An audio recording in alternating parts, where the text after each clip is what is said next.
രാജകുമാർ ഇതാ ഡൽഹിയിൽ നിന്ന് വണ്ടി പിടിച്ച് യുപിയിൽ നിന്ന് വണ്ടി പിടിച്ച് വയനാടൻ മലനിരകളിലേക്ക് വന്നിട്ട് എന്തായി വലിയ ഭൂരിപക്ഷം പ്രഡിക്ഷൻസ് ഒക്കെ അപ്പാടെ അപ്രസക്തമാക്കി അതിഭീകരമായ ഭൂരിപക്ഷത്തോടുകൂടി വയനാടൻ ജനത സ്വീകരിച്ചു രാഹുൽ ഗാന്ധിയെ. ഇത്തവണ എന്ത് നടക്കും അവിടെ? ഇത്തവണ വോട്ട് ഷെയർ കുറയുമോ? രാഹുൽ ഗാന്ധി ഉയർത്തിവെച്ചിരിക്കുന്ന വോട്ട് എന്ന് പറയുന്നത് ആർക്കും തൊട്ടു നോക്കാൻ പോലും കഴിയാത്ത ഉയരമാണ്. പക്ഷേ റായ്ബറേലിയിലെ സീറ്റിൽ മത്സരിക്കാൻ പോകുന്ന രാഹുൽ ഗാന്ധി വയനാട് അദ്ദേഹം ഉപേക്ഷിക്കുമോ എന്ന അടക്കമുള്ള ചോദ്യങ്ങൾ CPM മുന്നോട്ട് വെക്കുന്നുണ്ടായിരുന്നു. അനിരാജ തുടർച്ചയായിട്ട് ചോദിക്കുന്നുണ്ടായിരുന്നു. കെ സുരേന്ദ്രൻ BJPയുടെ സംസ്ഥാന അധ്യക്ഷൻ പത്തനംതിട്ടയിൽ നിന്ന് ചുരം കയറി അവിടെ പോയി.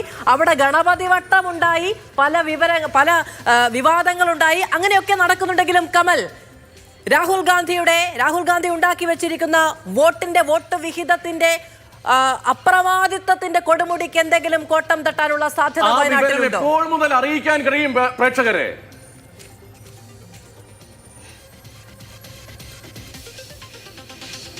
മധു, ആ ഭൂരിപക്ഷത്തിൽ എത്രത്തോളം മാറ്റമുണ്ടാകുമെന്നത് മാത്രമാണ് വയനാട്ടിൽ നിന്നുള്ള ചോദ്യം. ഈ തെരഞ്ഞെടുപ്പ് ഫലത്തിൽ ഒരു തരത്തിലുള്ള അട്ടിമറിയും ആരും പ്രതീക്ഷിക്കുന്നില്ല. കഴിഞ്ഞ തവണത്തെ ഈ 4,31,000-ത്തിലധികം വോട്ടുകളുടെ ഭൂരിപക്ഷം അത് കൂടുമോ കുറയുമോ എന്നത് മാത്രമാണ് ചോദ്യം. LDFും BJPയും ഉറച്ചു വിശ്വസിക്കുന്നു ആ ഭൂരിപക്ഷം പകുതിയിൽ താഴേക്ക് കുറയ്ക്കാനാകും എന്ന ആണ് LDF ക്യാമ്പ് ഉറച്ചു വിശ്വസിക്കുന്നത്. അത്രയും മികച്ച രീതിയിലുള്ള ഒരു തെരഞ്ഞെടുപ്പ് പ്രചാരണമാണ് ആനിരാജ മണ്ഡലത്തിൽ നടത്തിയത്. അവർ മണ്ഡലത്തിന്റെ മുക്കിലും മൂലയിലും പലതവണ എത്തി നേരത്തെ പ്രചാരണം തുടങ്ങി. അത്രയും ശക്തമായ ഒരു പ്രചാരണം നടത്തിയത് കൊണ്ട് തന്നെ ഭൂരിപക്ഷത്തിൽ വലിയ ഇടിവുണ്ടാക്കാൻ കഴിയുമെന്ന് LDF ഉറച്ചു വിശ്വസിക്കുന്നു. BJPയെ സംബന്ധിച്ചിടത്തോളം കഴിഞ്ഞ തവണ NDA സ്ഥാനാർത്ഥിയായി മത്സരിച്ച തുഷാർ വെള്ളാപ്പള്ളിക്ക് 78,000 വോട്ടുകൾ മാത്രമാണ് ലഭിച്ചത്. അത് ഇരട്ടിയായി ഉയർത്തും എന്നാണ് BJP ക്യാമ്പ് അവകാശപ്പെടുന്നത്. എന്തായാലും 1,00,000-ന് മുകളിൽ ഉള്ള വോട്ട് സുരേന്ദ്രന് ലഭിക്കും എന്ന് തന്നെ വിലയിരുത്തപ്പെടുന്നുണ്ട്.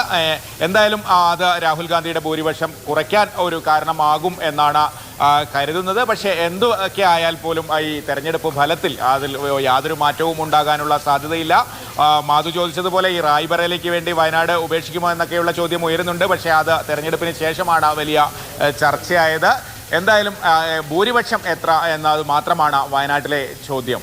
64.94% അവിടെ രാഹുൽ ഗാന്ധിയുടെ വോട്ട് വിഹിതം എന്ന് പറയുന്നത്. നമുക്ക് MA ഷാനവാസ് മത്സരിച്ചപ്പോൾ 3,77,000 വോട്ടാണ്. അതാണ് 7 ലക്ഷമായി ഉയർന്നത്. ഇത്രയും വലിയ ഭൂരിപക്ഷത്തിലേക്കൊക്കെ രാഹുൽ ഗാന്ധി നയിച്ചത്. അതായത് രാഹുൽ ഗാന്ധിക്ക് വയനാട്ടിൽ മാത്രമല്ല, രാഹുൽ ഗാന്ധി വയനാട്ടിൽ മത്സരിക്കാൻ വന്നപ്പോൾ കഴിഞ്ഞ തവണ 19 സീറ്റ് UDFന് കൊടുത്തുകൊണ്ട് രാഹുൽ ഗാന്ധി തരംഗം കേരളത്തിലുണ്ടായി. അതങ്ങനെ വെറുതെ അമേഠിയിൽ നിന്നുള്ളൊരു വരവ് മാത്രമല്ല, ഒരു കൊടുങ്കാറ്റ് പോലെയാണ് കേരളത്തിലേക്ക് വന്നത് എന്നത് കൂടി ഓർക്കേണ്ടത്.